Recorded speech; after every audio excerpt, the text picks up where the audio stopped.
here's a web link where you can see. And what this honeypot is going to do that is, if at all anyone tries to scan your target server, scan your server for any services or ports running in that server. As you can see, we have used a tool called nmap, which is called network mapper, and attackers are going to use that tool to find all the ports running in that particular device, all the services running in the what is the operating system and all. This honeypot is going to spoof them. This honeypot is going to provide the fake details of the services running in that particular server. So this is like a honeypot also. So let us click on this.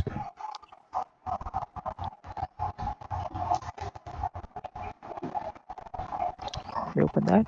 When you open that, so this is a honeypot page, and you can simply download that. Here is a download option. You can simply download that honeypot. So once you install the honeypot,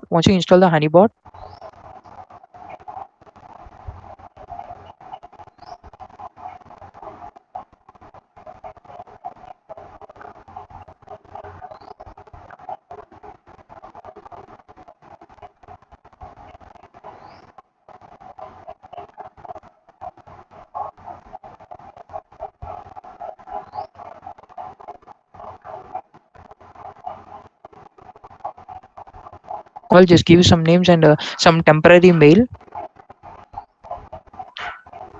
Just can simply install some option, click on continue. So simply can click on click here to download.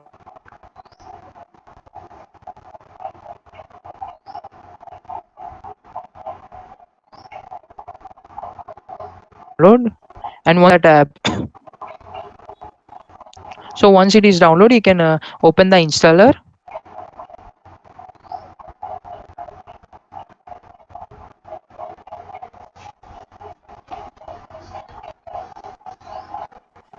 And just follow my instruction.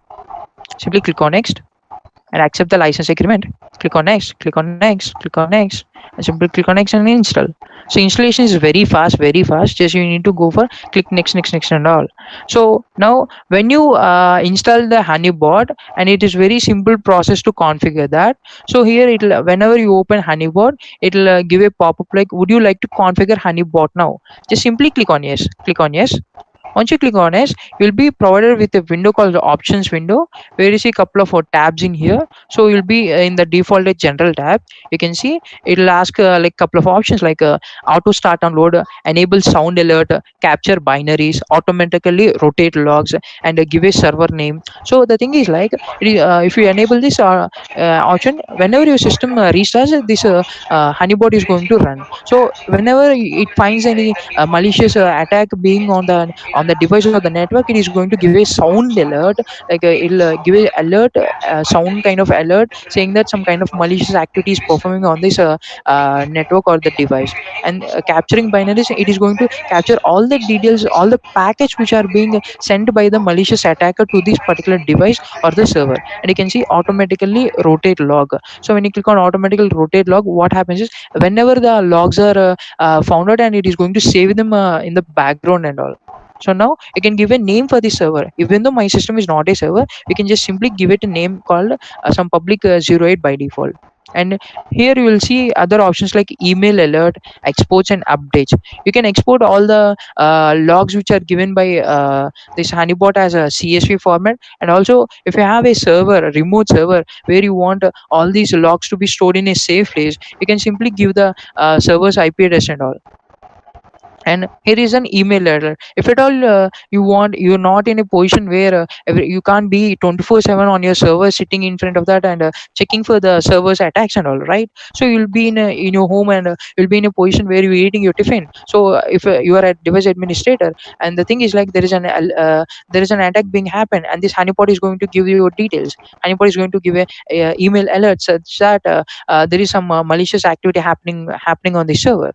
So you can simply select these options and configure that, and click on apply and click on OK. When you click on apply, the changes will be applied, and click on OK. Once you click on OK, the changes will be made to this particular device.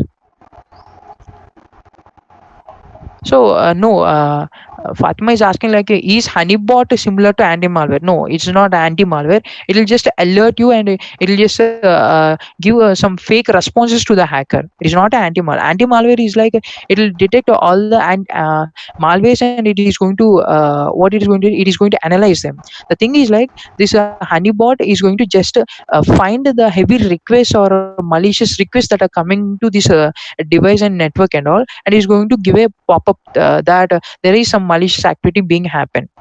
And if at all is a malware sent with a genuine request and spoofed request, no, these are not going to find. Yes, it is like an intrusion detection system. So you can simply say that Honeybot is an intrusion detection system. It is going to just give an alert for you. And now you can see here, so it is saying that once the configuration is done, it is going to ask us to give the configuration to which adapter, that means which network interface you want to. So we have our IP address. Here is my local IP address. I'll just simply give on all and click on OK. So all the it may be wireless adapter, it may be wired adapter, or it may be a Bluetooth device, whatever the network it may be. So whatever the network, I just want to secure my device, so I'm selecting all, click on OK. So once done, the Honeybot is going to start. So once it is started, you'll see whatever the requests that are coming to this device, and the ports to the left option, you can see the ports and remote IP addresses which are connected and running on this device. So now let us try to attack on this Windows 7. And whenever it finds a request and a malicious request or a highest request, a high speed request, it is going to provide the details here. So as you can see, here are the requests given to me. So now let me open my attacker machine called Kali Linux. So I'm going to open a terminal here.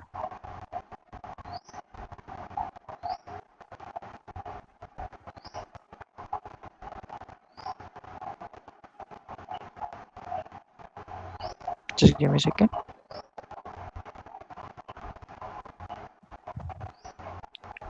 Yeah. Let me open my terminal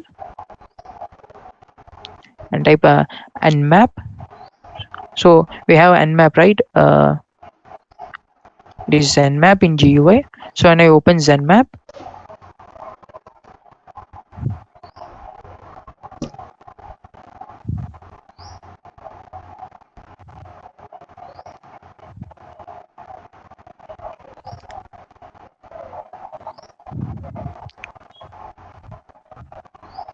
so my Kali Linux is taking a little bit of time. It is to respond. Just please be patient. Okay, let me close this and open again.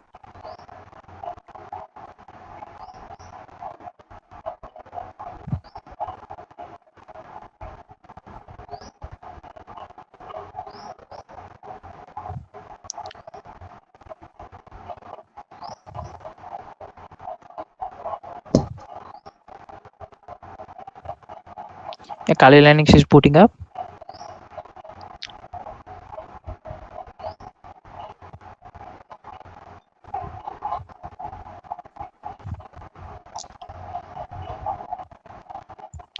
So here you can see this Honeybot. In meantime, it is giving all the IP addresses which are being connected, and you can see here is a table of Honeypot which is providing us like the remote IP address, the remote port on which port the device the request is coming, the local IP which my device of my device, and the port number, the protocol, what kind of protocol the packet is coming, and the bytes of data, how much bytes of data is being coming here. So let me open my Kali Linux. Let's open Zenmap in our device. So as you can see, so let me find my system's IP address. So when I type command prompt and give the command as ipconfig, so when I type ipconfig, I'll see my system's IP address. So this is my system's IP address saying 192.168.0.2. So 192.168.0.2 is my system's IP address, and it is a target IP address. So what I'm going to do is, just minimize that, and here is my Kali Linux booted up. I'm going to log in. Once the login is done, I'm going to open nmap zenmap tool, and I'm going to try to scan on the targeted device. Let's see what this Honeybot is going to do. And let us see what will the output the nmap is going to get from the honeypot. So I open and I type zenmap.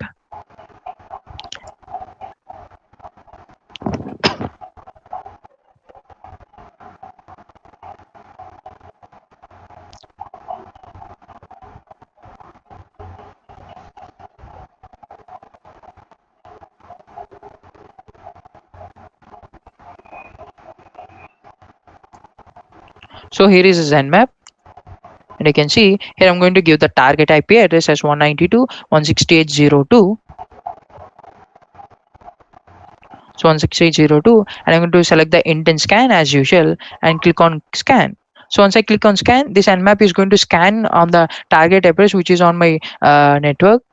This is my system, and see what honeypot is going to do. See, honeypot is going to give all the requests and responses which is being getting into my system. You can see all the IP addresses, all the port numbers being here, and it's going to give all the details of the IP address here, the remote IP address, the remote port, whatever the port it is scanning on my local port. You can see all the details here. So let me stop the scan first because it will take a heavy much time.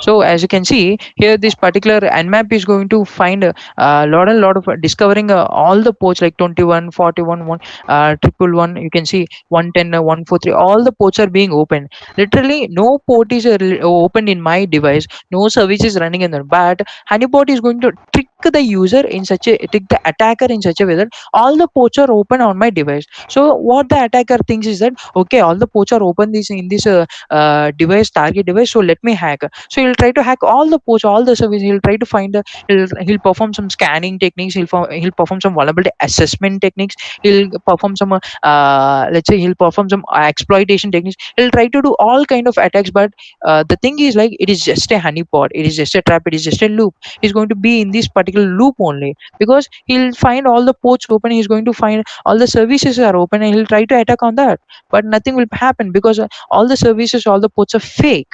All the services, all the ports, whatever the attacker is going to gain from this nmap and all, it is just a fake result.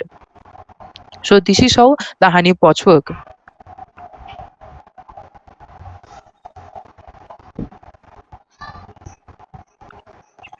So someone is saying like that in general honeypot sounds like it's attracting bees. In similar way, as far as I have seen, this honeypot used for security issues sounds like it's attracting hackers. So what makes it special?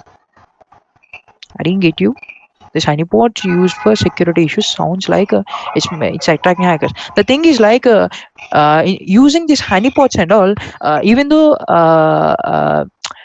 i- simply ma'am, the thing is like uh, we'll understand how attackers are trying to get into our network. So honeypot is like the same. It is just a replica. It is just a virtual machine where our network is established and all. So what happens is if we give a replica of that and make attackers to attack on that, we'll know what all kind of exploits, what all kind of ways the hackers, the cyber criminals perform on our network, and we're going to secure our real servers. So this is how honeypots will be used by cybersecurity professionals and security analysts. What they do is like they'll understand how the attacks happens. They're going to find how the attackers will get into the networks and perform the attacks and all. So that they're going to understand the upcoming cyber attacks and going to secure their organizations.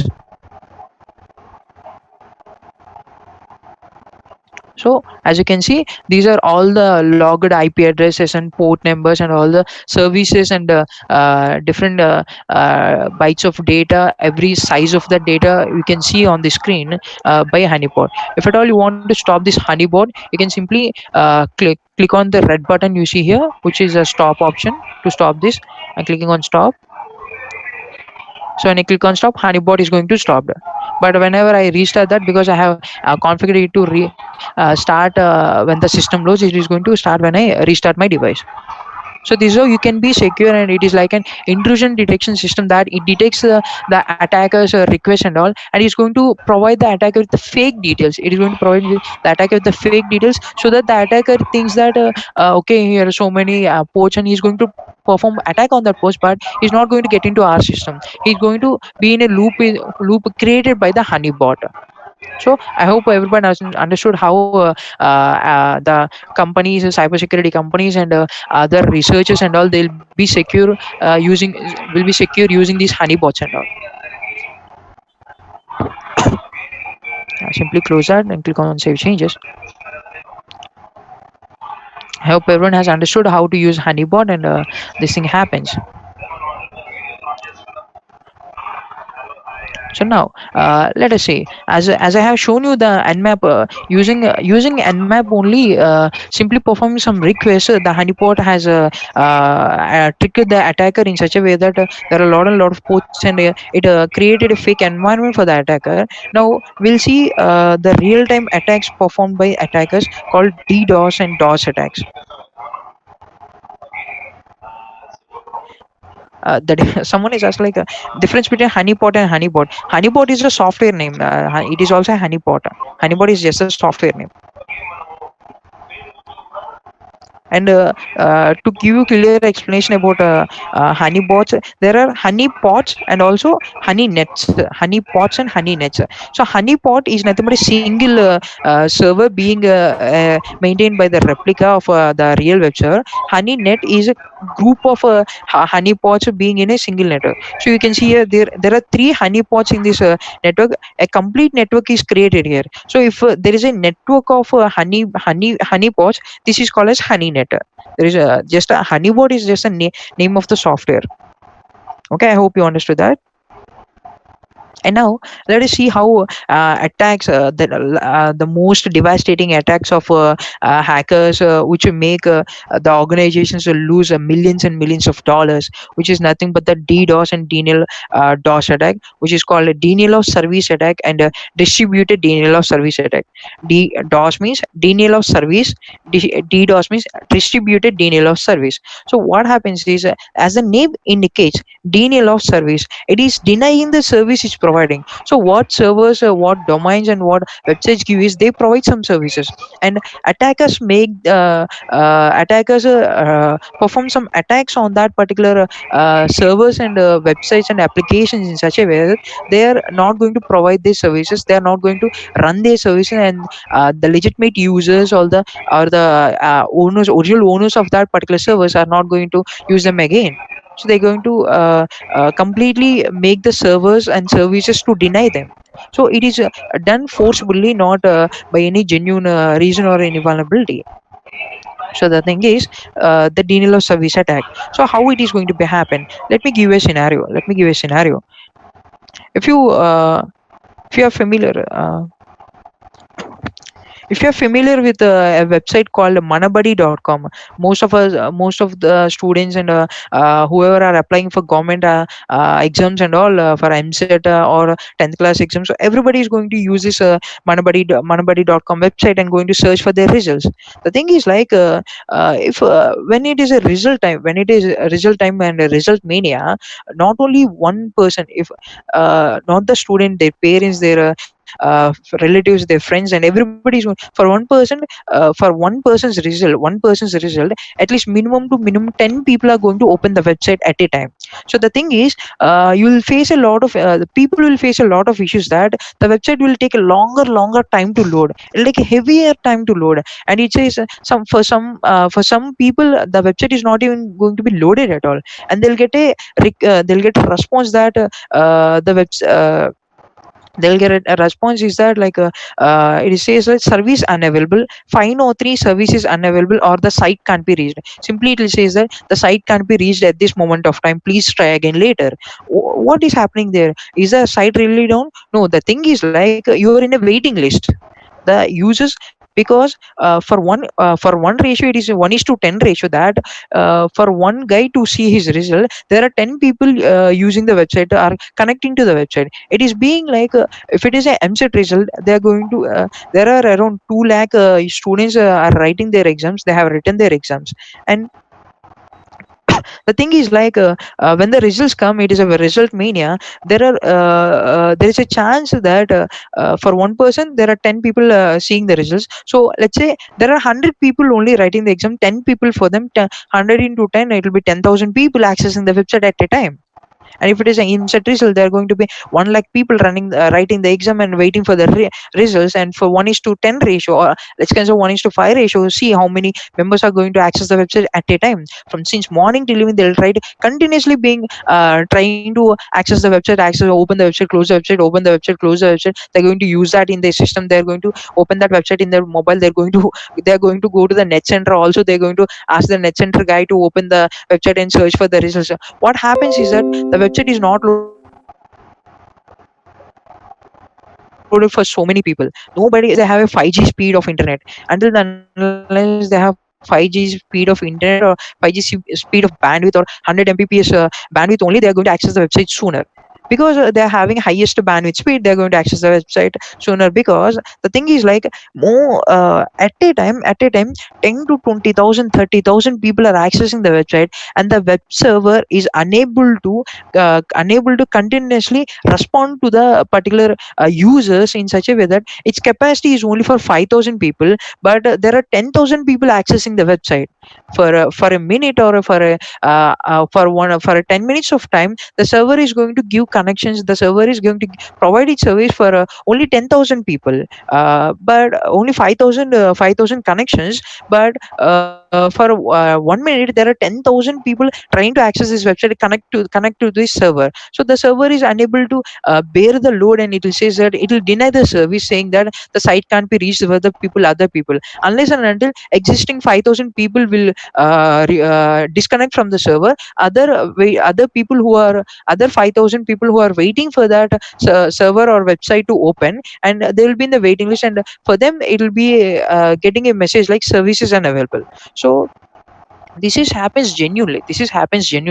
But what if attackers try to do that forcibly, even though it is not a result mania, even though it is not a time where there is a heavy load on the server. Attackers are going to push highest load on the server in such a way that the server is not going to be providing its service to any legitimate user or the attacker also. The thing is like performing around a 30 TB or a 4 TB per second speed of bandwidth, and trying to make some request on the server, target server. It makes the server to be busy, completely busy in such a way that it cannot process all the requests, because for 1 TB per second is a highest speed, and with that highest bandwidth speed, and if you are sending 1 lakh package 1 lakh data package to the server in such a way that that particular server is unable to bear the bandwidth speed, unable to bear the data package, unable to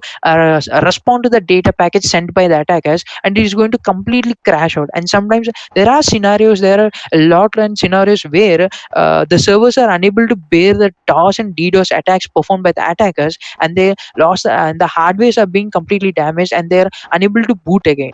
So if a server is attacked by a DOS attack or a DDoS attack, it takes around 30 to 40 minutes to reload. It is a simple DOS attack, is going to take around 10 minutes to the server to reboot again. But if at all it is a 1 TB per second speed, and the attackers are attacking on the server for around 20 to 30 minutes of time, and the server is going to be completely collapsed. So this is what happens. And and here is a clear image explaining that attack. You can see how attackers do the denial of service attack. So one thing is like DOS attack, denial of service is attacking from one machine on the target server. DDoS attack is like attacking on one target machine from different systems at a time. So as you can see, attackers don't request everybody, and they do it forcefully. So what happens is like attackers compromise devices over the WAN. See, if at all your device is hacked, it is not for yourself. It is not that the attacker wants some data from your device, but he wants to use your device as a botnet. As a botnet, like we know what a botnet is, which performs the commands given by the commander. So the attacker is going to establish a control server from here, from a malicious control server, and he's going to compromise how many possible systems he can in all over the internet by sending malicious email attachments, or by doing some clickjacking attacks, or by doing some social engineering attacks, or whatever kind of ways he can perform, or find or like by performing there by finding vulnerabilities in operating systems, and attacking the remote performing remote code executions on those devices. He's going to attack every device he is possible to attack, and he's going to compromise them, and he's going to install botnets into that particular compromised machines. And what he's going to do is that is he's going to start this denial of service attack on service attack from every machine he has compromised. And what happens is, if an attacker compromises thousand systems and use the complete bandwidth of that device's network. Let's say if my plan is a 100 mbps plan, if at all I attack on a target server which is having a bandwidth of 30 mbps per second, 30 mbps plan, and mine is 75 times higher than that particular bandwidth, and if I try to attack with 100 mbps of speed, and the server is not going to bear the load, and it is going to deny the service. This is what happens. Consider it a case, it is a thousand systems and using their 100 mbps plan all at a time, and attacking on a server which is having only 100 mbps plan. So for one attacker performing the DOS attack only, it takes a heavier load. Consider it is thousand systems at a time attacking on that particular website or the server. Is going to completely crash. It is going to completely crash. Definitely it is going to completely crash, or it is going to be in a state, is going to be in a state that it is never going to boot back. That devastating these DOS and DDoS attacks are. So here are a couple of tools used by attackers to perform this denial of service attack. So here is a tool called Xerex, which is available in open source to test your applications, whether they are vulnerable to DOS attack or not.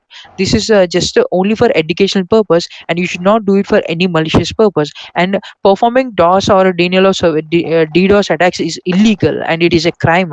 You'll be landing in a jail. So you should not do these attacks without any prior permission at all. You should not do this without any prior permission. So here is a tool developed, a C script developed by DevOps and published in GitHub for open source. And you can see it. You need to compile that C script and run this tool. So here is the link. Here is a command you need to run. You need to perform the git clone command, and you need to redirect to the folder, and then you need to compile the C file, and then you need to run that. And here is the usage. Just you need to type /Xerex space the domain name. You just simply give the domain name, not the URL. You just need to give the domain name and the port number. If at all it is 80 port, you need to give 80 port. If it is a 22 port, you need to give 22 port. If it is 21 port, you need to give the 21 port. So now let us see a practical on that. So I'm opening my Kali Linux machine. As I have already compiled that Xerex in my machine, I'm not going to do that. It's just very simple. You just need to compile that using GCC compiler, and Kali Linux is already inbuilt with the GCC compiler. So right now cd Xerex. So here is the C script. Let me show you how to do that. GCC space Xerex.c space -o. It's just -o, not 0. It's -o for output. So what is the output should I give? What is the binary file I need to give? After compilation, what is the binary file? What is the name of the binary file I need to save? So let us see that hack or Hulk. Let's say Hulk and enter. So it is going to compile that, and it is going to give the output as Hulk. If I see the list, and you can see here is the Hulk. Here is a Hulk, And Hulk is the binary file which is going to perform denial of service attack on whatever the target domain we give on port 80, whatever the port we give. It depends on the attacker's input. So there is a domain where which is vulnerable to DOS attack. We're going to do that. So first of all, before that, I request everybody to open this uh, website called nriit.ac.in. Just open this domain called nriit.ac.in. There is a college in Guntur where it is vulnerable to denial of service attack. Just open this, everyone. I request everyone to open this and see whether it is able to open, whether you are able to access the website properly or not. Let me also do that. nriit.ac.in.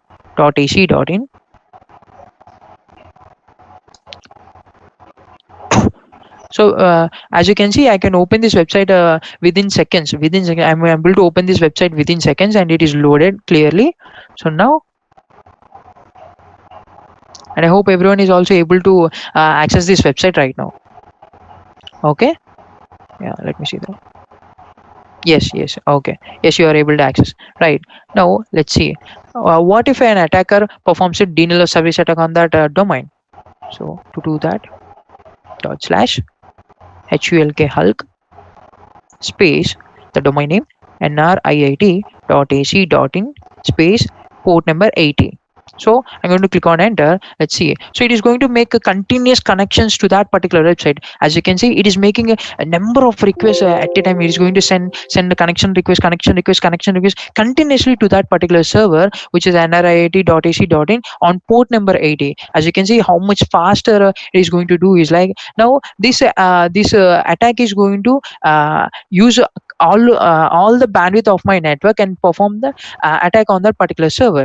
So what happens here is this particular script is going to generate synchronization package, a TCP synchronization package, and send it to the target server. So once the target server is receiving the synchronization package, we know how the TCP three-way handshake works. The synchronization packets are sent to the server, and the server will respond with the synchronization acknowledgement packet, and the client is going to respond with the acknowledgement packet. Here, what happens is our malicious script is going to generate a TCP synchronization packet with a fake IP header. So the IP address in the header, which this script is going to generate, is a fake IP address. And what happens is, because the IP address is fake, whenever a request, a synchronization packet is sent to the server, the target server will send the synchronization plus acknowledgement packet to the IP address which is in the IP header.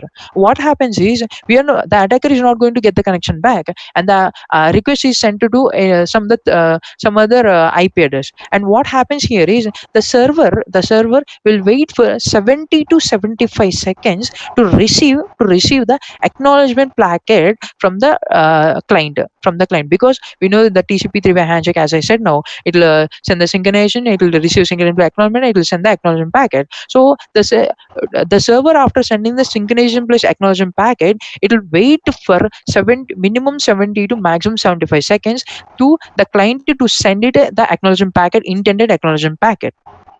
So the server is not going to get the intended acknowledgement packet ever, because what happening is like all the synchronization packets sent are fake.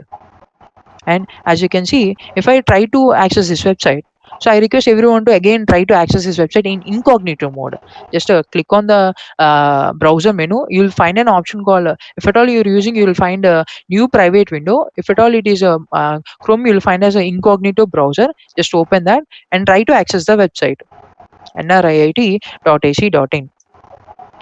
So if you try to access the website, tell me if you are able to access the website, or if you find any response from that. As you can see, I'm not able to access the website. It is just loading. Previously, it has been loaded very sooner, and now let us see. Yeah, they're saying that no. Because why?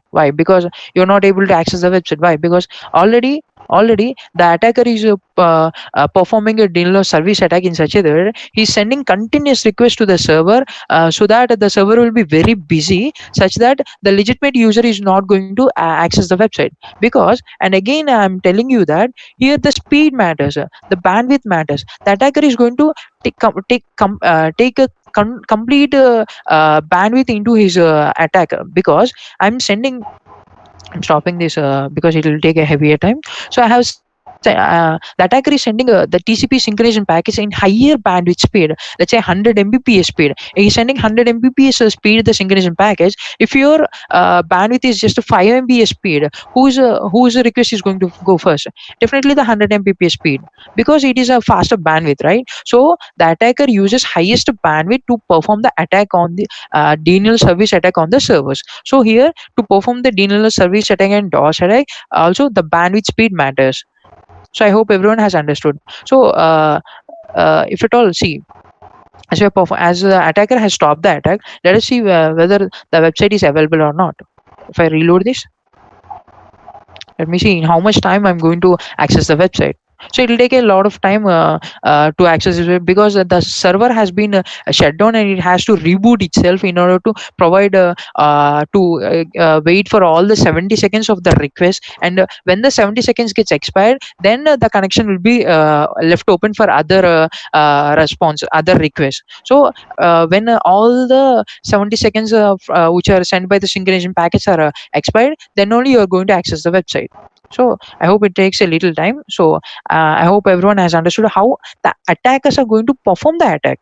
Now let us see how we can be secure, how the servers can be secure from these denial of service and distributed denial of service attacks. And as you can see, a single system performing a denial of service attack with a 100 Mbps bandwidth, making a server to completely deny its service within seconds. What if, I don't know, we are all the participants now here perform the same attack on the server? I guarantee you that the server is not going to wake again. The server is not going to boot again, because it will be DDoS attack, distributed denial service. I'm going to distribute my attack to everybody here, all the participants here, and done. And done. The server is never going to wake back. It's not going to see the world again, and nobody is going to access the services given by the server. Someone is asking to show us again. No, it'll be taking a lot of time. We cannot do that again and again. So I can see you can get that tool from Xerox, and you should not do this without any prior permission and all, because it is illegal. Because let's say if at all you perform this on Facebook or any GoDaddy servers and all, they are going to definitely land you in jail, because it's illegal. Because why? Because some companies and some organizations, if at all you're testing that application for denial of service denial of service vulnerabilities, and if without prior permission, if you are doing that, their company policies are in such a way that they consider that as illegal activity. And they'll say that you have violated a privacy violation, you have violated our security mechanisms, and you need to answer according to law. So it will be a big mess. So don't do that without prior permission and all. And please do check whether, if you want to test an application for the denial of service or distributed denial of service, to find out all the privacy policies and security policies of the company, and then only you need to perform this attack. And also you need to have the authoritative permissions to perform this. What should they do to resurrect? Yeah, that is what I'm going to show you. So how to prevent or how to protect your devices, protect your networks, and protect your servers from these kind of attacks. The thing is, like, you need to have see, there is something called rate limiting.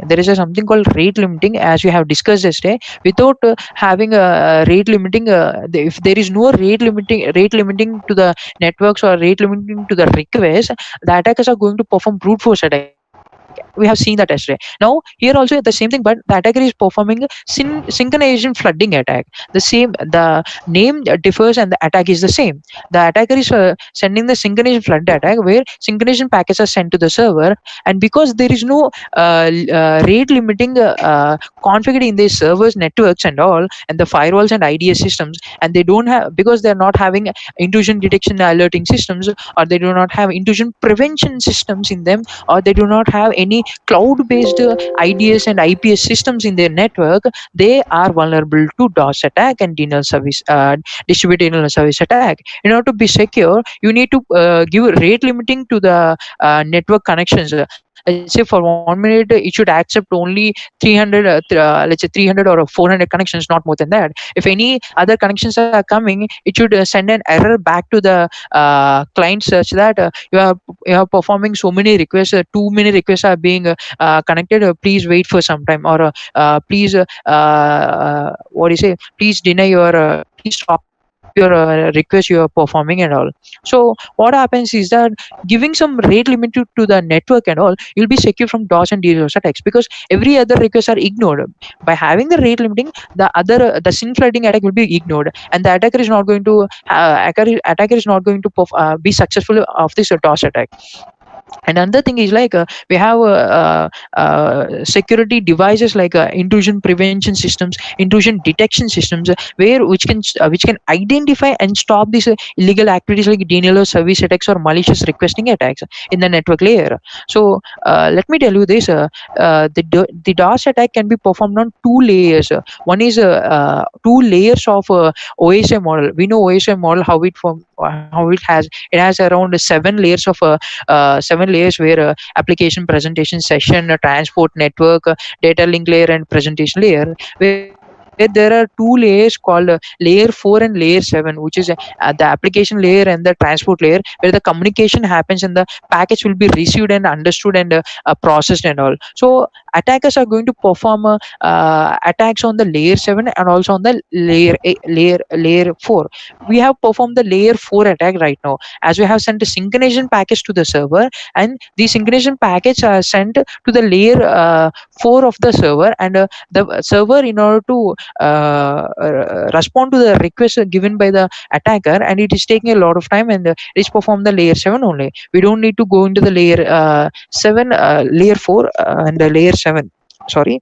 The attacker has sent the request to the layer 4, and in the layer 4 all the requests are being processed and all. So the in the processing time only, it is taking a heavy of time, and no other legitimate user is going to cross this layer 4 and access the application in the layer 7. That is what happened in the background. And what is coming to layer 7, that means application layer, that means the website. So if at all an attacker is performing a brute force attack, so we know that the brute force attack is performing the application, because we know we take an email address and we give it in the input bar, input form of the application, and then we give a random passwords for 3000, 4000, or 10,000 times. What happens here is we are not sending any synchronization package, but we are requesting the server to send the give HTTP we are requesting the HTTP request to the server to give the via get method to give the resources we are asking for. So if at all we try to perform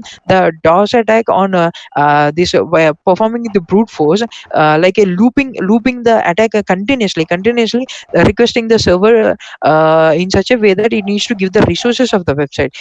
The thing is like, even though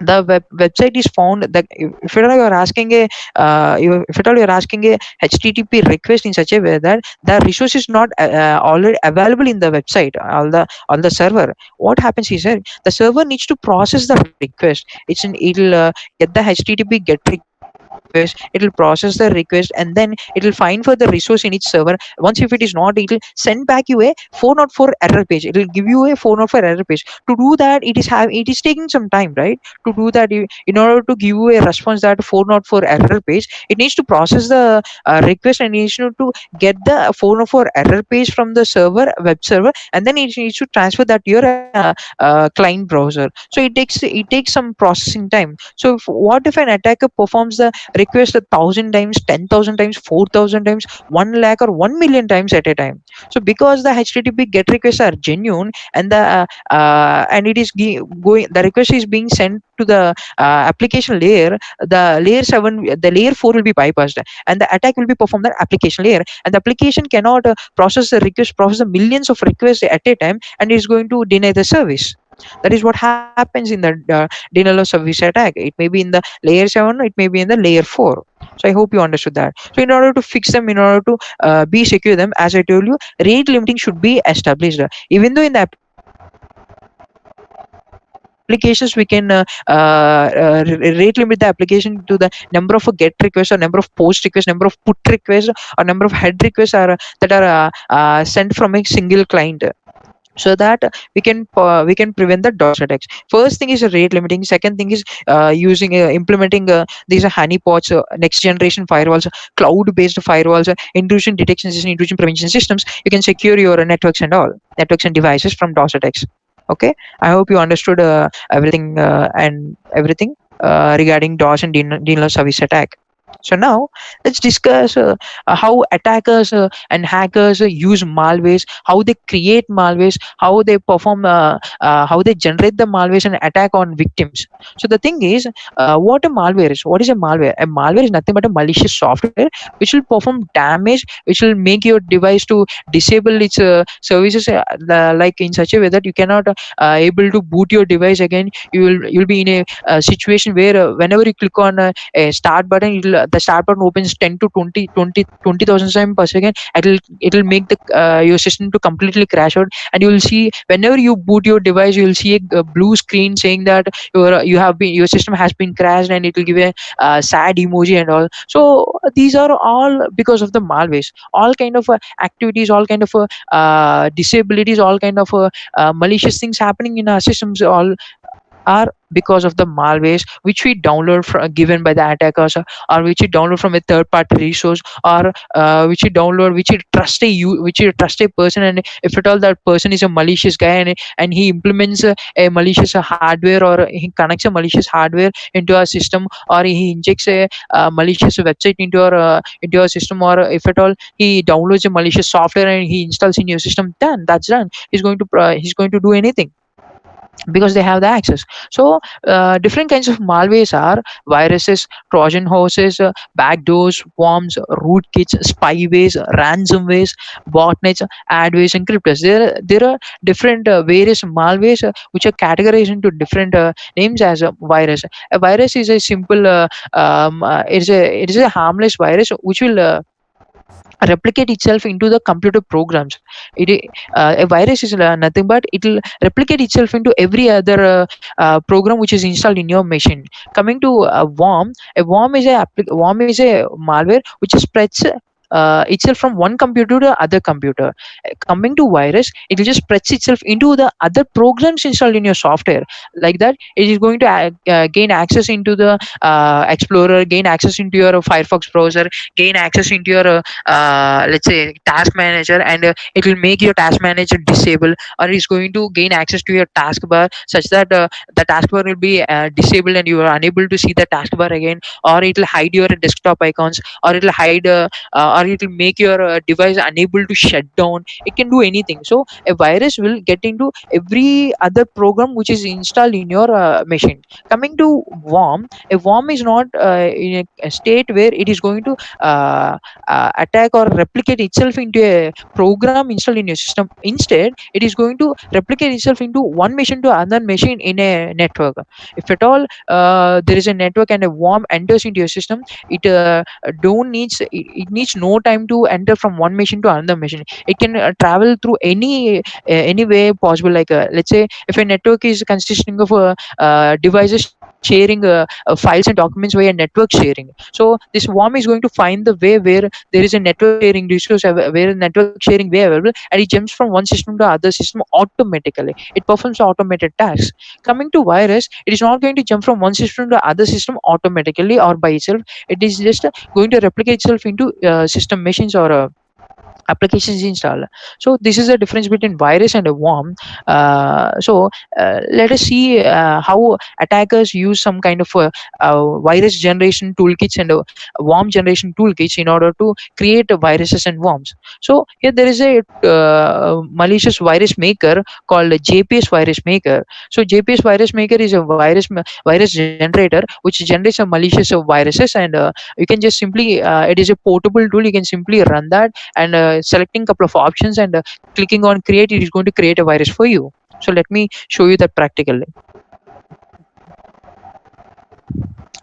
So we have provided the download link, and if you just click on this JPS virus maker text, you will be redirected to the download page.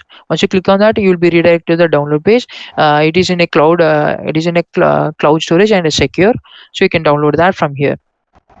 Okay, do not Google search for the JPS virus maker, and don't download any third party software, because it is a virus maker, and hackers will trick you in such a way that making you believe that this is a genuine JPS virus maker, and when you install and run that, then your system will be in a threat. So please don't do that. We have provided the link in the PPT, which is when you click on that, you will be redirected to the genuine site which we have tested that and uploaded there. And the thing is, because now I'm using a virus maker, and it consists of a lot of viruses and everything. The thing is, the Windows operating system, which is having a firewall inbuilt, or any third party software, antivirus or anti malware software I'm using, are going to detect that and delete that. So if at all I need to run this antivirus virus maker, I need to disable my Windows firewall. I need to disable my antivirus for until unless my virus generation is done. So to do that, to disable the Windows firewall, just click on start button, type Windows firewall, type Windows firewall. So once you type Windows firewall, you will see the application called Windows Defender Firewall. Click on open.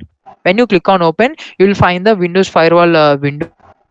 So you just need to simply okay, when you see this window, when you see this, in the left side options, you will find option called turn Windows Defender firewall on or off. You can click on that option. Once you click on that option, you'll find these options like let me zoom in: private network settings and public network settings. So by default it will being turned on. Just simply click the checkbox to turn off. When you click on turn off, the firewall is going to be disabled, so that this virus maker is not detected by the firewall, and it is not removed from your system. So click on OK once it is done. And latest Windows 10 has a security features in such a way that even though you disable your firewall, it is going to run background scans in your system, and find for viruses, and protect your system from ransomware attacks. So what I have to do is, I need to disable the background scanning service running in my machine, Windows machine, called real time protection. So to disable real time protection, type type Windows, click on Windows button, type Windows security. This time type Windows space security. Once you type Windows space security, you'll find this application. So now click on open. Once you click on open, you will find this option called virus and threat protection. So if it is turned on, simply click on turn off. Simply click on turn off. And once you click on turn off, you need to click on this virus and threat protection again. So once you click on apply, you will be redirected to the virus threat protection window. So after that, scroll down. Let me show it again.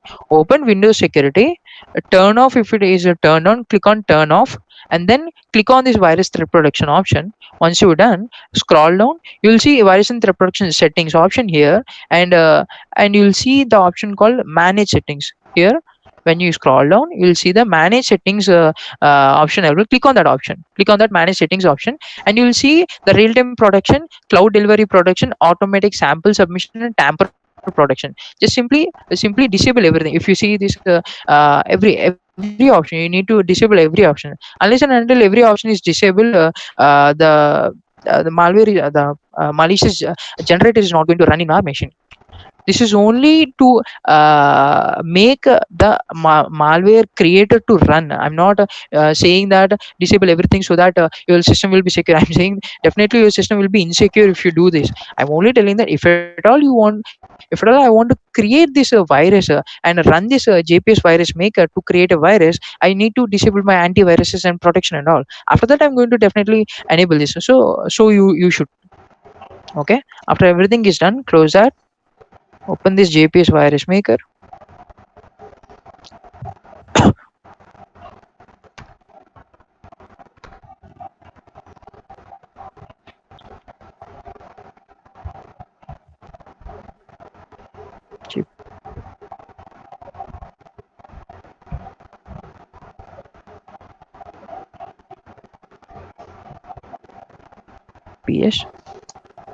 maker. This is how the JPS virus maker looks, and you can see here are a couple of options for the virus, saying that virus creation options. As you can see, well, let me zoom in. So as you can see here, disable registry, disable Microsoft config, disable the task manager. I can disable the Yahoo, I can disable the media player, I can disable the Internet Explorer, I can disable the group policy, I can disable the Windows Explorer, I can disable the Norton antivirus or McAfee antivirus, I can disable the Notepad, I can disable the WordPad, I can disable Windows itself, I can disable the DHCP client, which is responsible for giving an IP address to your system, and again I can disable the taskbar. See every option, I can disable the start button. See all these are disabling options. Whenever I select all these options and create a virus from these options, what happens is that whenever the virus which I have created now is going to run on a target machine, their system is going to be affected with all these options called disabling antiviruses, disabling task managers, disabling the start button, and everything will be disabled. Everything will be disabled. So that's how these viruses works. So let me show you. Let me select couple of options here. So disable task manager, disable group policy, disable internet explorer, McAfee security, notepad, wordpad, windows, DHCP client, task manager, start button, and disable command prompt. And even command prompt can be disabled, and I'm disabling the control panel where the original settings will be available, disabling the desktop icons. And there are other funny options where we can fool and make the victims crazy, that there is an option called always CD-ROM. This always CD-ROM will make your CD diskette to open close n number of times. It will be continuously opening and closing, continuously it will open and close. You can't do anything for that unless and until you delete the virus from your system. This virus is going to be running in your system. So you can even turn off the monitor. There is another option called crazy mouse, which will whenever you scroll, simply you scroll, that will take 10 times. It will repeat the same mouse or action 10 times or 20 times. And also when you click when you click on right button, it will take it as a left button. When you click on left button, it will take as right button. So that's how the crazy mouse works. And here are other options where you can hide and destroy. You can see, I can destroy the audio service, and that means it will completely remove the audio services in your system, offline, destroying the taskbar, and never you can going to install the taskbar, destroy, terminating the windows, hiding the cursor, and you don't even find your cursor even. So and again, there is another option saying that auto startup. That means this particular virus is going to start every time you're going to restart your system. So let's say your system is affected with a virus where the CD-ROM diskette is opening and closing continuously, and you try to restart. So once you restart, within 10 seconds, that CD-ROM is going to open, close, open, close, open, close. So this is how the attackers create viruses. And after that, you'll find an option called restart, log off, turn off, hibernate, and none, which says after running all these activities, and what should the virus do? It can restart the system, it can log off the system, and it can turn off the system, it can hibernate the system, or it can simply do nothing. So I'll select a none to do nothing. Just selecting all these will make the victim crazy enough and freak them out. And here, after installation, once the creation is done, whatever the names I need to give.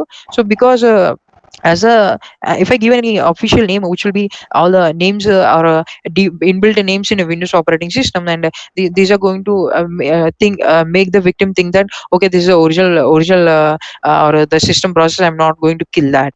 So here is a name which I'm going to give. I'm going to give it as a run DLL32, the server name. This is the server which is going to be running on the target machine, and the giving the server name as run DLL32. If at all the victim tries to disable this, he will think that this is the system's inbuilt service, so I'm not going to do that. I'm not going to remove that service or stop the service. And once all the options are selected, you can simply click on create virus. Simply click on create virus. Now this JPS virus maker is going to generate the virus with all the options we have selected. So once I click on create virus, so once it has been done, so it will create the virus where this JPS virus maker is there.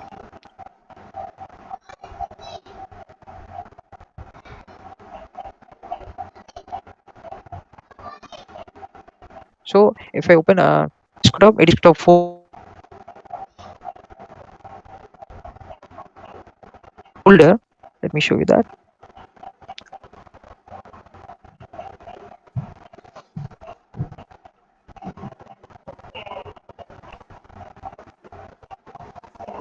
So JPS virus maker, let me show you that. Here it is in the JPS, and when I open that, so you can see that if I run the JPS virus maker and select the options which I want, and I click on create virus, it's going to create the virus where the JPS virus maker is. As you can see, so it has created a virus saying sender.exe. It has created a virus called sender.exe. So now this is a virus. If you ask me to run this, I'm not going to do that. Please don't ask me. I want my system to be secure. I know what happens if I do that. Because of my, I have already disabled everything in my device. There is no firewall. There is no protection. There is no real-time protection and all. If at all you want, you can do it. It is your own risk. So this is how attackers are going to create these viruses, and let's see how attackers going to create worms.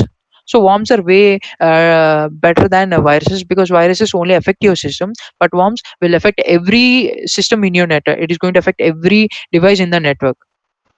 So there are same there is another tool called internet worm maker thing, which also looks like the JPS virus maker, and this virus maker has a more couple of options to make the attack more devastating. Like it can spread from one device to other device, and it can download other malicious websites and other malicious malwares into your system. This worm can be configured in such a way that once this worm is entered into that particular victim machine, it is going to download n number of malwares, and it can install them, and all the malwares are going to affect your system, and it will be completely crashed out.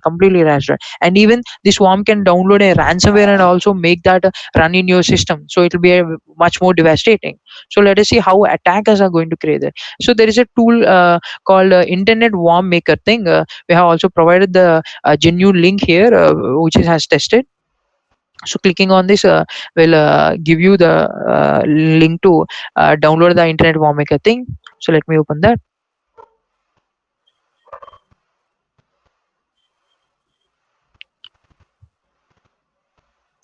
So here is the internet warmer thing. It is also not a installation tool. It is just a portable tool. You can just see once you have downloaded internet warm maker thing. These are the files you will see. Once you have find the files, there is a exe file called generator.exe.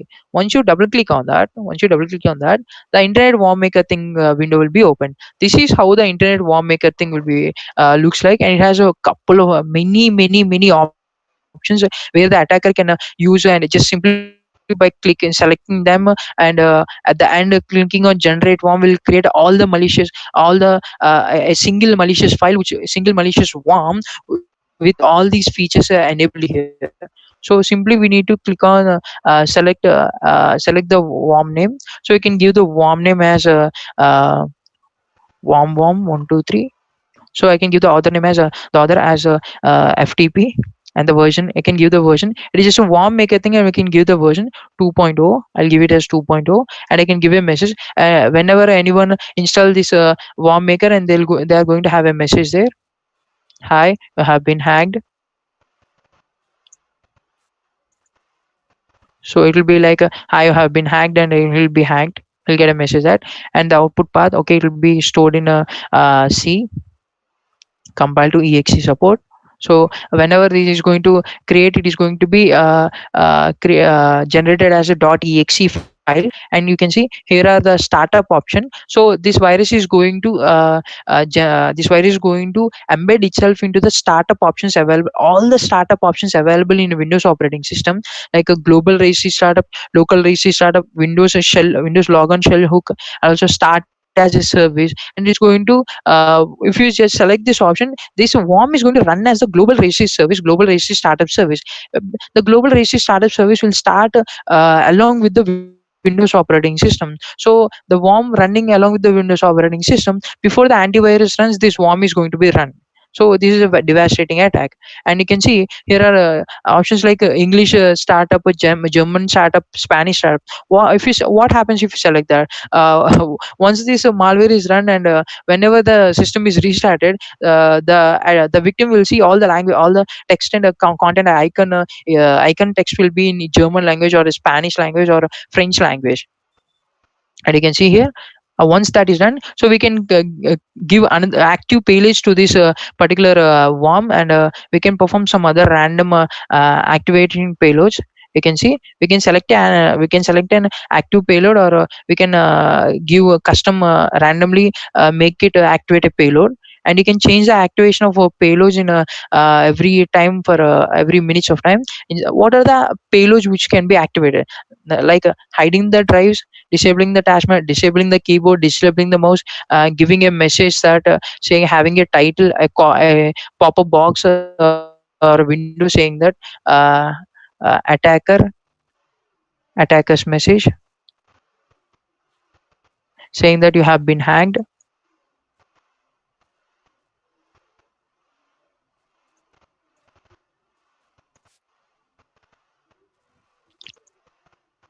And it'll say ha ha ha ha ha. So it says that you have been hacked, and you can select a custom icon which you want to create. Like for the message, it may be critical information exclamation or question mark. We'll give it as a critical, which will give you a red color icon to that pop-up message. And after that, we can disable the raised editor. We can disable the Internet Explorer, that he cannot access his file manager. We can change the registry owner name and all. We can give the owner name to some other name, and if at all the registry name is changed, whenever you try to log in, because it is not the original registration name, and you are not going to, you will be in a position that you will be unable to log into your own machine there. Let's say hacker or hackers. So change the registration organization, everything. So here are other options, like I can even change the home page of the default browser. If at all Internet Explorer is your default browser, it'll have a default home page. I can even change that, and just select this change home page, and give the URL https http :/attacker.com. It is going to give the open the, if at all the victim is opening a browser, he will go directly to the attacker.com page. And here are other options where I can disable, uninstall, disable the command prompts. As you can see, the same in the virus, but the more devastating, swapping the mouse. And if at all I want to open a web page whenever this malware runs, I can check boxes and give the URL here. So you can see all the options. And here it is having a open cd drives, lock workstations, download a file. So it can download any number of files. If I click on more, and it's going to it is going to give an option like uh, how many number of files you want. You can see here, when I click on more, it'll give me a pop-up box saying the download properties. I can give the URL, I can give the path where it can be saved, and whether it is executable file, I'll select the executable file. That means it is going to execute. It is going to download the file, it is going to save it into that part, and it's going to execute the file. And here it is saying that here you may download up to 5 separate files. So you can at a time you can download 5 separate malwares and execute them automatically. That devastating this worms will be. You can see how the options are. It's very really scary for you. So you can mute, or we can delete a file. You can completely delete a file, like a Windows file, Windows genuine file, or installation file. So I hope you see everything. We can corrupt the, we can loop a sound, we can play a sound, we can disable the Windows file protection, we can corrupt the antivirus, we can change the computer name when the virus tries to hackers adda. We can say that a hackers adda. So you can change the drive icons from one name to another name. Also we can make the keyboard to disco, like all the lights on the keyboard will be changing the colors, like if it is a analog keyboard, they will have an options for caps lock, for scroll lock, and all the lights will be blinking randomly. Yeah, it depends on the worm. Some Manish Nallur is asking like, sir, is a worm or virus can collect the files of the victim? Viruses are not going to collect the files of the victim. They are just going to replace itself, and they are not going to access them. But what if here you can see this worm is going to download different files. It is not going to download the files of the victim, but it is going to download other malwares into that. So what if an attacker downloads a ransomware, and via this worm, and he can download and execute that, as you can see previously. This is how it's going to happen. And all our people understand nowadays, so to protect those cases. So right, so as you can see, these are all the options available here. And there is an other option, the most devastating option, saying that exploit Windows admin lockout bug. And there are Windows operating systems which have an admin lockout bug where you'll be logged out of your account, administrator account. You're not going to log in back from the administrator account. And you can see here's an option called blue screen of death, that where I have said in the previous example, where the system will be in a position whenever you restart, it is going to show you a blue screen saying that your system has been crashed and you are unable to boot into your system. So once you select this, that's enough and create generate, and that's enough. It is going to simply make your machine. Make a machine fast. So here I'm going to click on generate worm, and it is going to generate the worm. So in order to generate the worm, it needs administrator access, such that I need to run this tool in administrator mode. That means I need to right click on the generator.exe and select the run as administrator option. So here I'm going to click on run as administrator, and this is going to run as administrator option. So I'm not going to do this now. You can see you can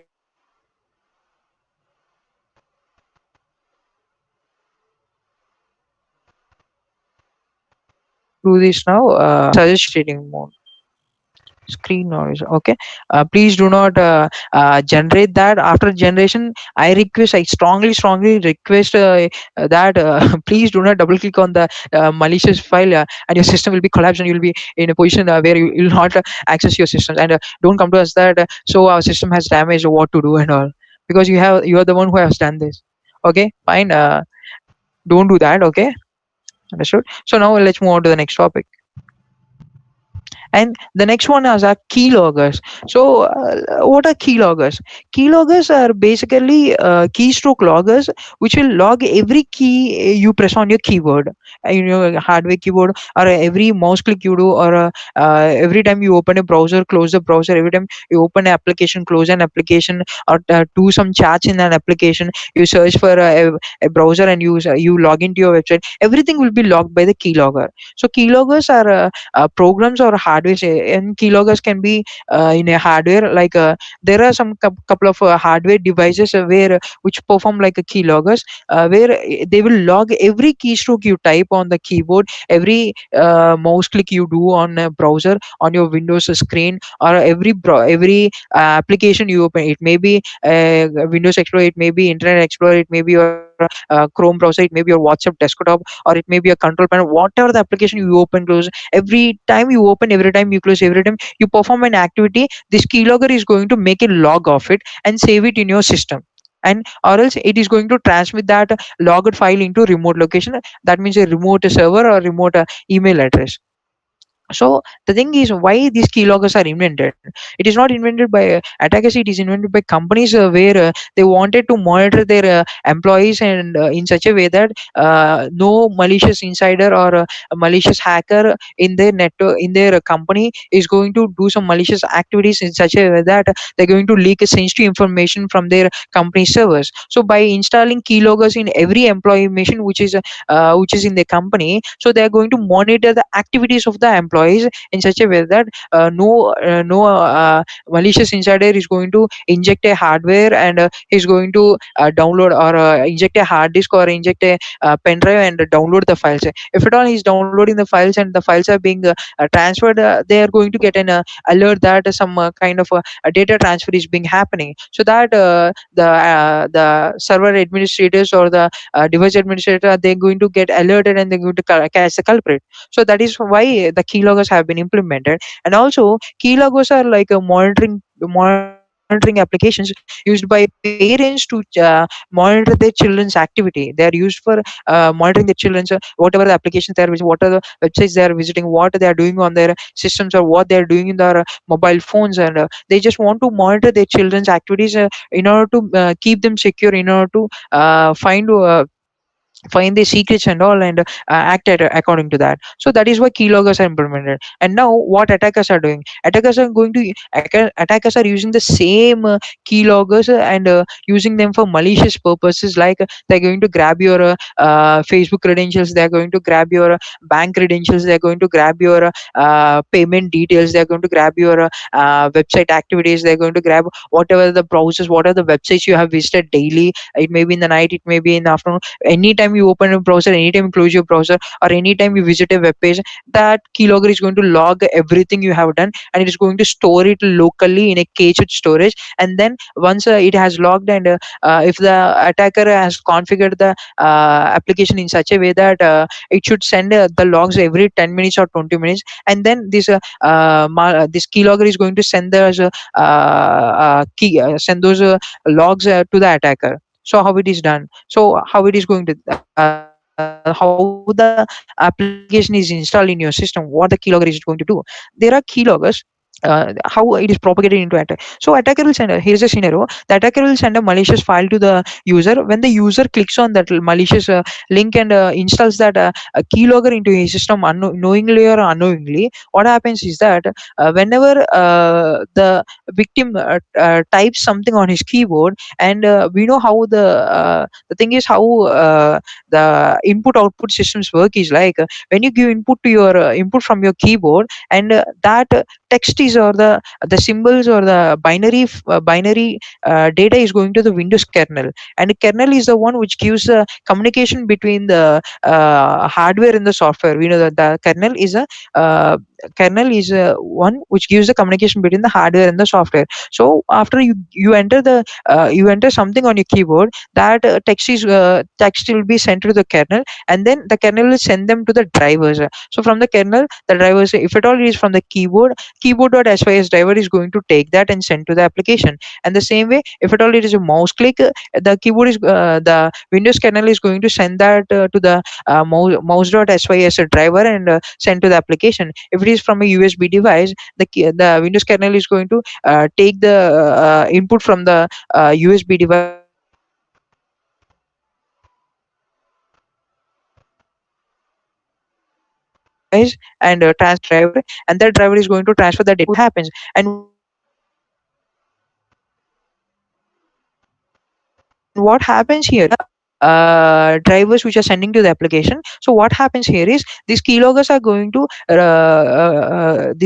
will request the driver such a way that these drivers, it may be the keyboard driver or the mouse driver or the USB driver, they are going to send a copy to the keylogger, and the keylogger is going to take the text and log that into a file, and that file is sent to the attacker remotely. This is how the keyloggers work. And the best keylogger used by attackers is called Adamax keylogger. As you can see, here is a link to Adamax keylogger. I request everyone to parallelly do this. You can do this parallelly. Just open adamax.com, as you can see on the screen. Open adamax.com and slash keylogger. You will download this Adamax keylogger file.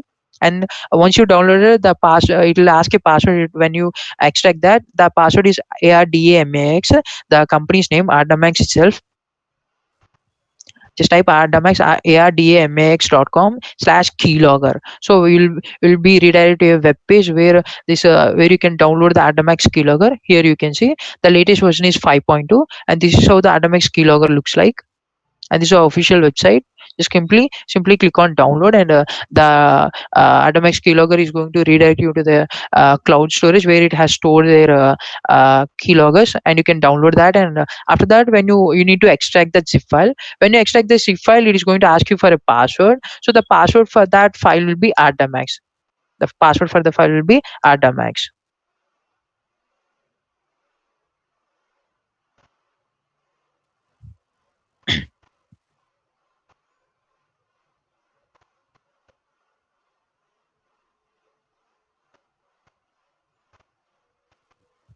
So zip file, so you need to extract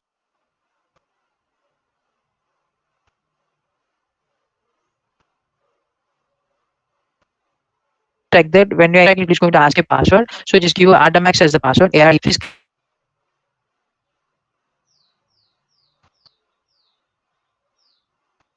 download. access into the system, and viruses. As I told you previously, with the virus makers and worm makers, you need to do it going to log every activity you are going to do in your machine, and it is going to perform the malicious activity, even though it is for the genuine purpose, or it is used by the organization, or it is used by attacker. There should be some exclusions to the antivirus. The best way is to turn off the antivirus. So to do that, just again I'm showing that, open your Windows security, disable your select turn off your virus protection, click on virus threat and protection, go to virus threat protection settings option, you will find manage settings, click on manage settings. You need to disable the real time protection and cloud delivery protection, and also automatic sample and tamper protection. You need to disable everything. If at all you're having an antivirus, while having an antivirus, you will find that in the icon, see in the at the taskbar, you will see this icon. Once you click on that, you will see the antivirus option here. Right click on that. When you see, you will have an option called turn off the antivirus. So you can simply turn the antivirus off from that icon. For if you are using, it will not be same for everything. You can just simply open that and figure it out how to turn off the antivirus. Okay, once the antivirus has been disabled and the Windows Defender is turned off and real time production is turned off, then you can install this RDMAX keylogger. So to do that, just simply double click on the setup file. Once you double click on the setup file, it is going to give a pop-up like a yes or no. Just simply click on yes. So once you have done that, you will see this set up a window saying that you need to accept the license agreement by clicking I agree. Once you click on I agree, it will say that what are the components it is going to install. Just click on next, and you will see the folder, destination folder, where this RDMAX will be installed. This is the destination folder. It is going to be installed in C, program data with a name, with a folder name called DZD. It's going to be installed in a folder name called DZD. So if at all you want to change where the RDMAX keylogger is going to install, you can click on browse and change the path and select the folder. So simply click on, after that, giving the destination folder, click on install. Just remember that because sometimes the folder name will be randomly generated. For me it will be like a DZD, for you it may be CAT, for someone it will be DGT. So please remember that, because it will be in a hidden mode.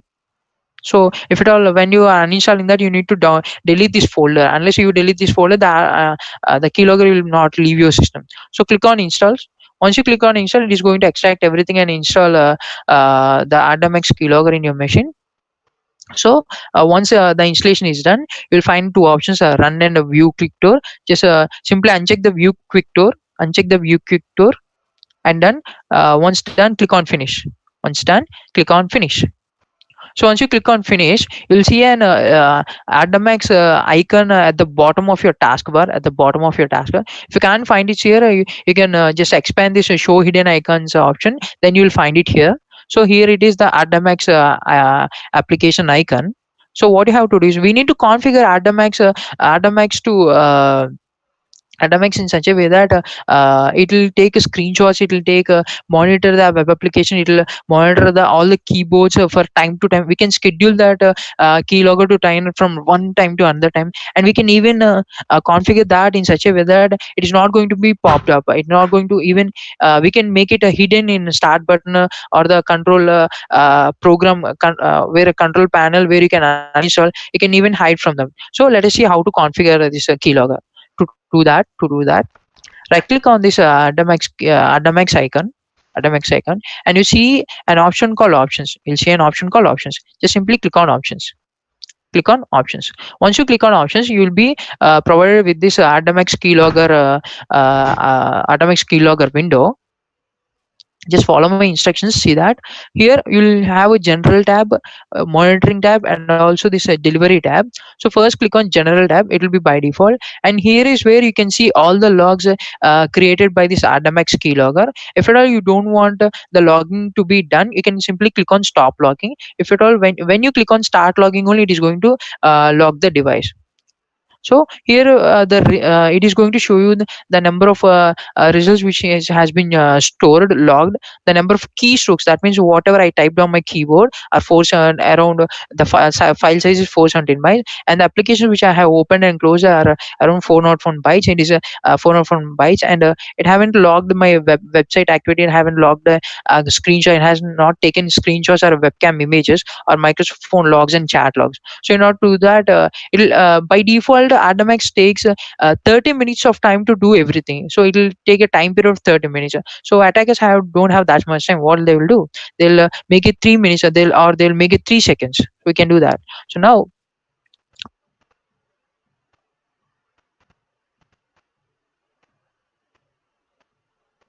there's another option called hide from the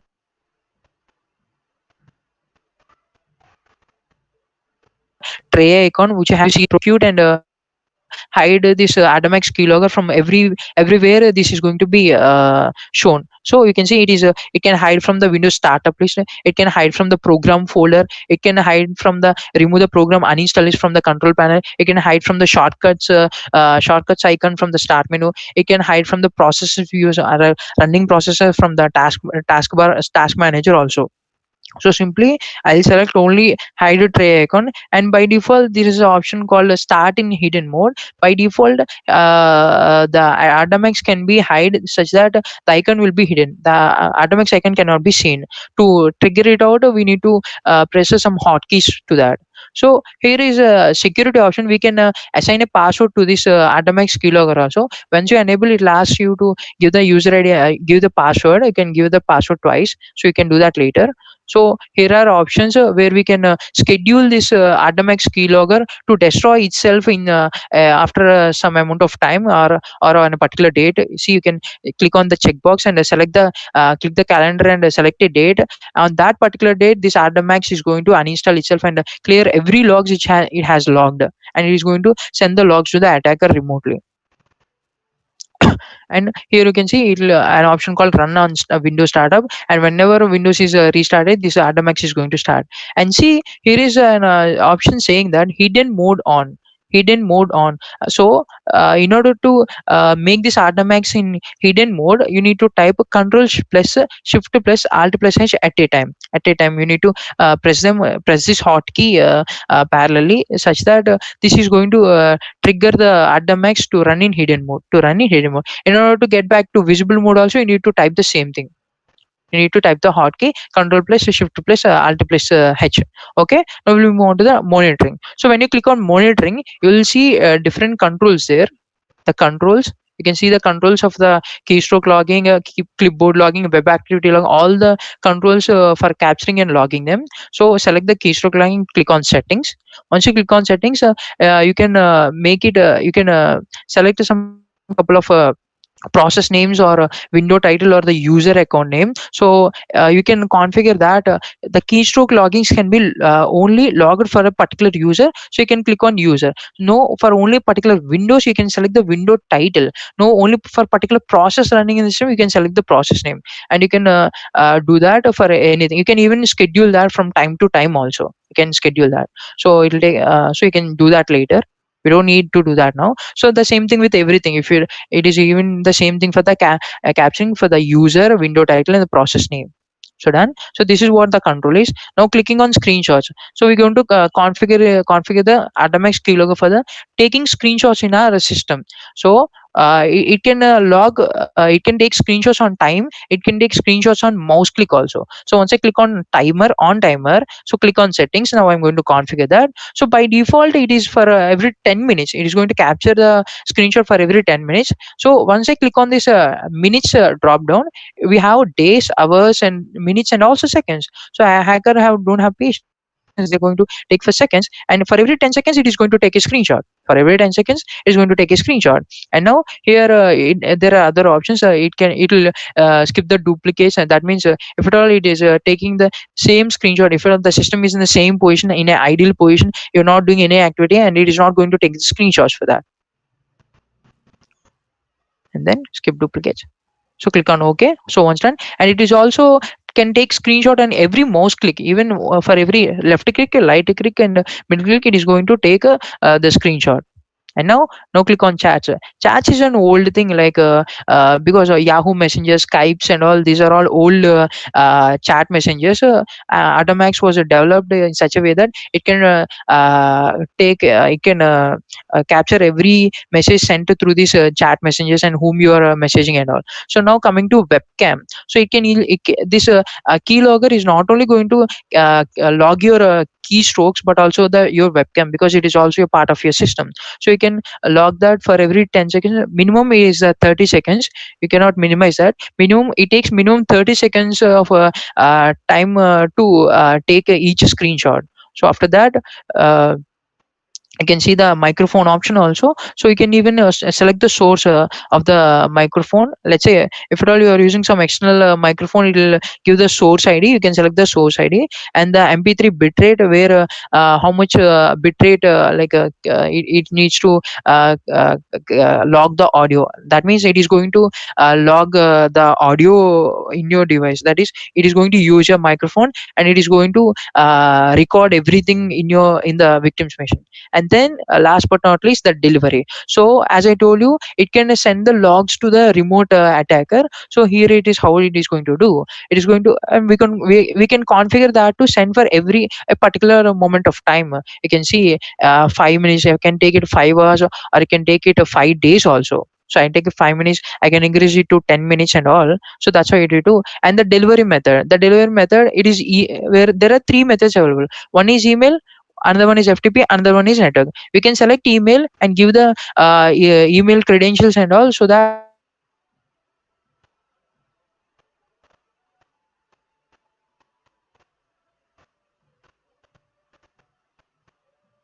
this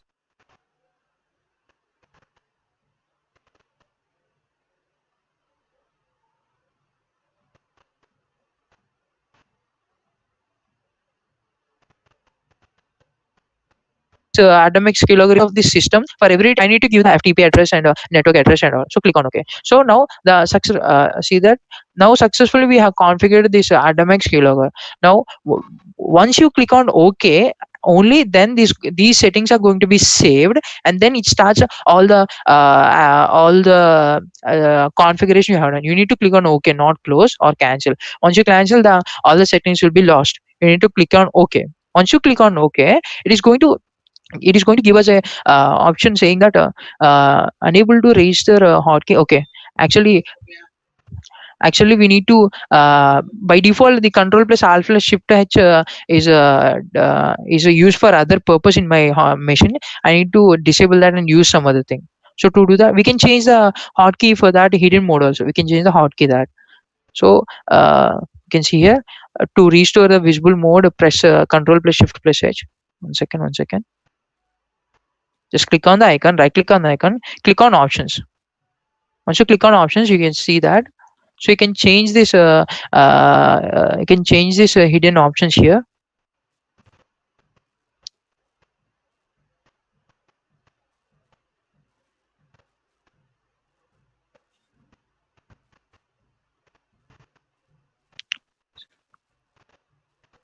See, here is the options where you need to click on this. You need to click on this and select the hotkey. Like that means you can press the controls like control shift. Once you need to click on this, control shift j or control shift k. So whatever combinations you give, it is going to select them. So from now on, the hotkey will be control shift k, and I'm clicking on ok. This is going to be saved.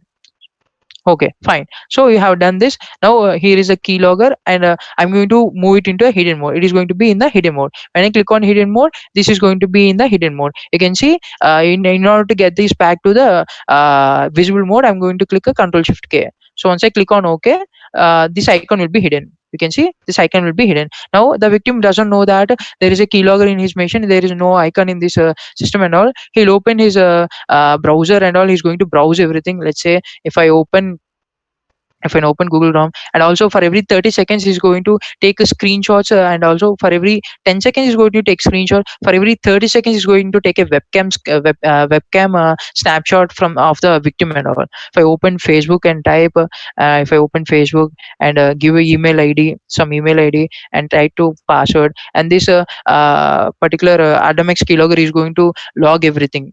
And if I open other browsers, how many things open, if I open and do whatever the activities I'm going to do, this Adamex keylogger is going to log it, and it is going for every 30 seconds. He's continuously he's going to make a screenshots, take screenshots, and the webcam results. So let us see how it is going to do. So I have done some activity. The victim has done some activity. Let us see how the Adamex keylogger will log everything. So once done, right click on it. So as it is an already hidden mode, to get back it into normal visible mode, as I have configured it to control shift K, so until and unless I enter the hotkey control shift K, it is not going to be displayed here, the icon will be displayed here. So I need to right click on it. Once I give the hotkey control shift K, only this icon will be displayed. Now I need to click on view log. When I click on view log, I can see the window of the Adamex keylogger here. So the thing is, here are the keystrokes. Here are the screenshots which have been it has logged. Here are the webcam results, and here are the microphone. It has not entered into the microphone until now, because it takes a lot of time for the keylogger to spread into every application and every thing and all. It takes a little bit of time. So here you can see the applications which I have opened, and also other things. So here are the basically things and all the inputs I have given. So what happened is like even though I have entered my keystrokes into this what is it, Facebook and all, this is not going to log because I have some restrictions here. I've given him some restriction. I have some securities here, so that it is not going to, because my system is installed with an anti keylogger. It is not going to log the keystrokes of my keyboard. The anti keylogger is going to capture everything, and it is not going to show that or it is not going to log any keystrokes which my keyboard is sending or input devices are getting. But regarding this webcams and all, we cannot stop it because they are directly assigned here. So applications which are open also normally, but whatever I'm going to type, it is going to be encrypted, and this keylogger is not going to get that. So in order to be secure from anti key keyloggers and all, you need to use anti keyloggers. One of the best anti keylogger is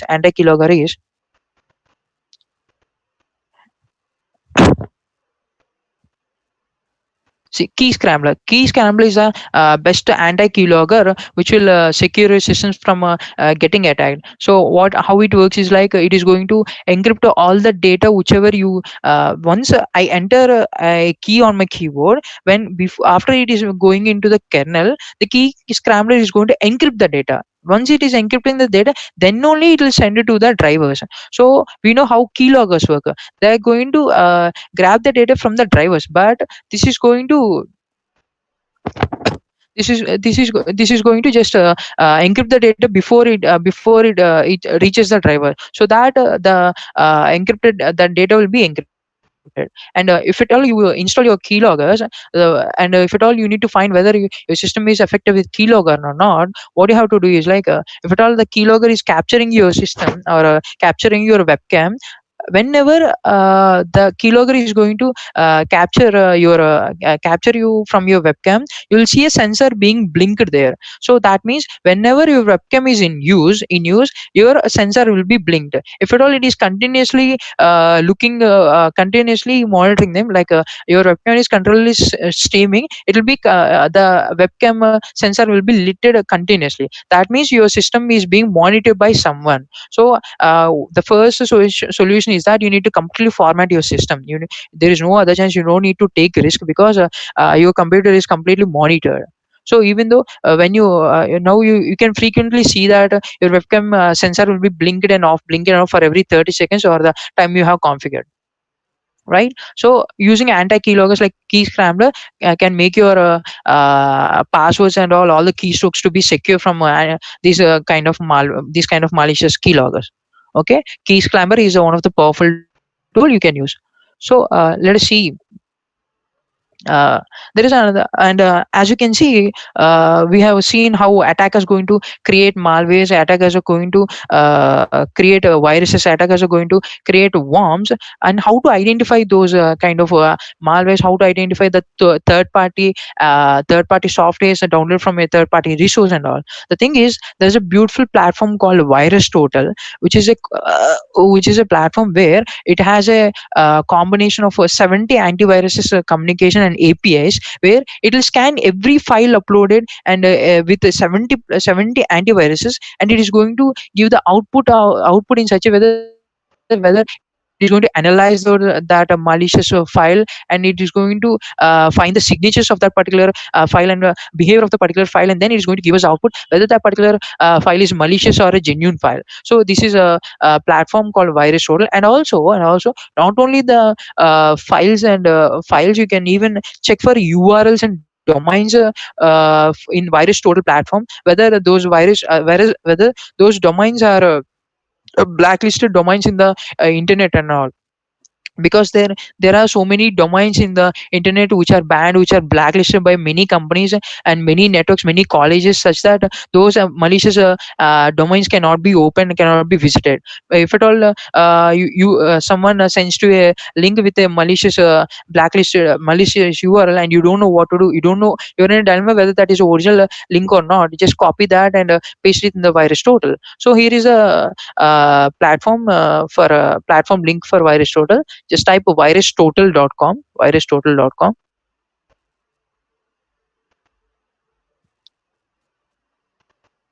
Open that in a Chrome browser, type virustotal.com.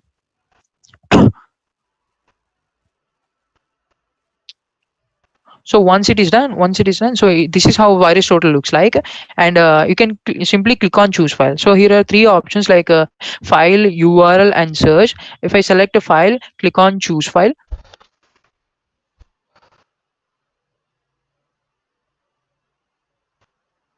So I need to I can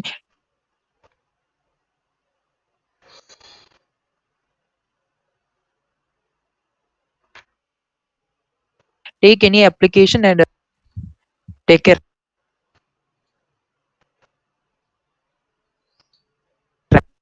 so let me take a random file and check for that.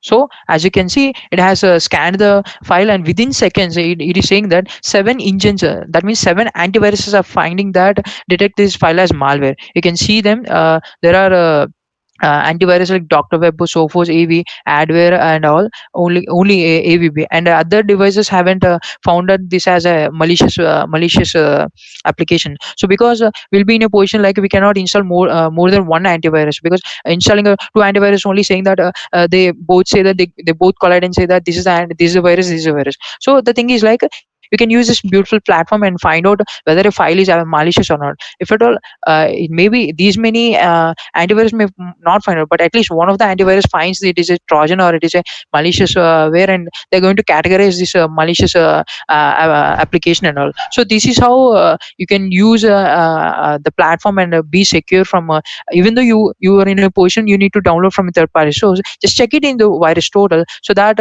you will understand whether to install or not. So this is how you need to be secure. I hope everyone has understood this. And to uninstall Adamax keylogger, let me explain you that. I'll take just 2 minutes of that. A little bit of time. So click on start button, uh, type control panel. Once you click on control panel, you'll see the options called programs. Click on uninstall a program here. Click on uninstall a program. So once you've done that, scroll to the bottom. The Adamax will be the bottom of the list. So double click on the Adamax keylogger. So once you double click on that Adamax keylogger, it will ask a pop-up yes or no. Click on yes. Once you click on yes, it is going to start uninstalling that Adamax keylogger.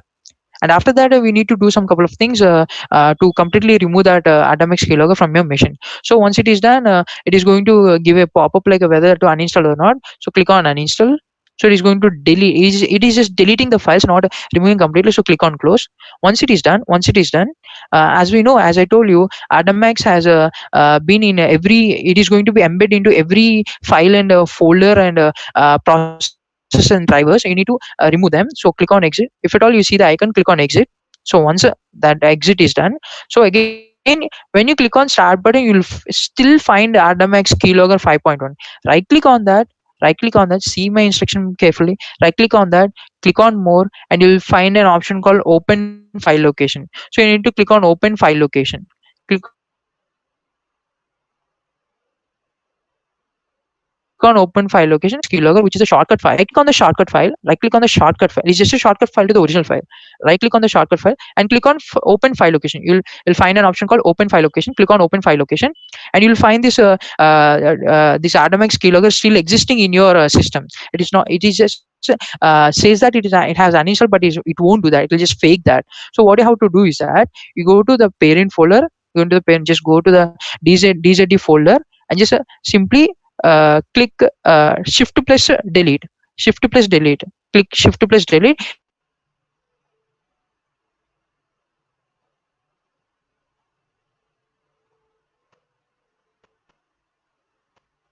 It is going to completely remove that it is going to completely remove in my virtual machine. So I need once done, again you need to close everything. So I need to close all the applications which this keylogger has been spreaded into. After that, I need to try again. And it again is saying virtual machine. I have other virtual machines installed in this. So whatever it is saying that delete them. You need to completely delete them. Then only it is going to remove from there. But again, you will see that shortcut available here. You need to remove the shortcut also. To do that, right click on the shortcut icon, more, and click on open file location,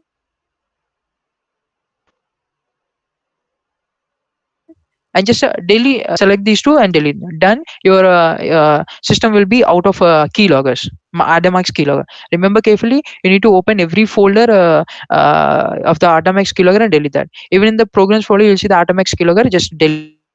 Right click on that folder, shift plus delete. Right click on that, shift plus delete. Delete that. Right click on that. Just click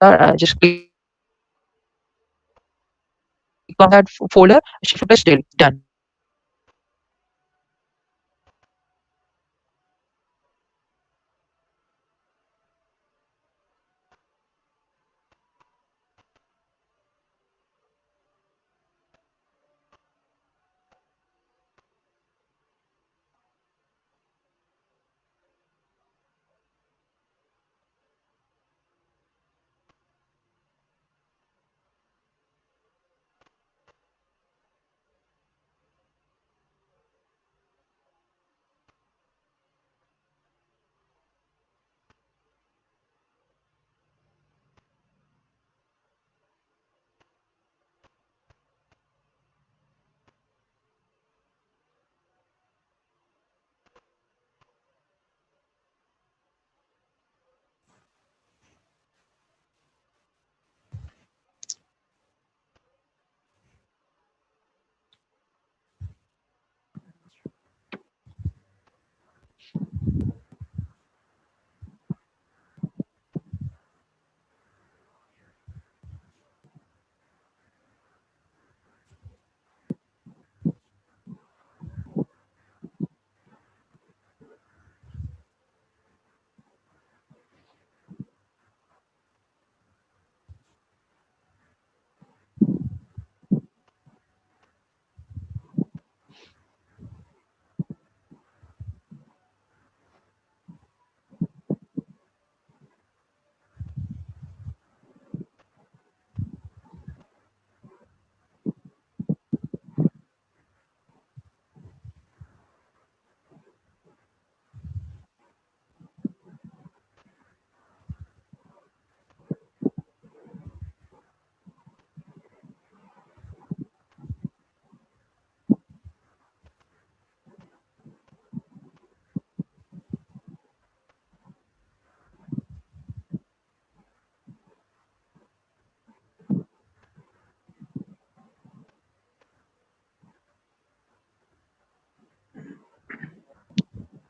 Yeah, first of all, thank you. Thanks a lot. We have come to the end of our 5-day faculty development program. And one thing I just want to inform everyone is like it's not just like 5 day program. We are done with the program and we are nowhere related to you. It's not like that. We are not a kind of people like that. As I'm mentioning, the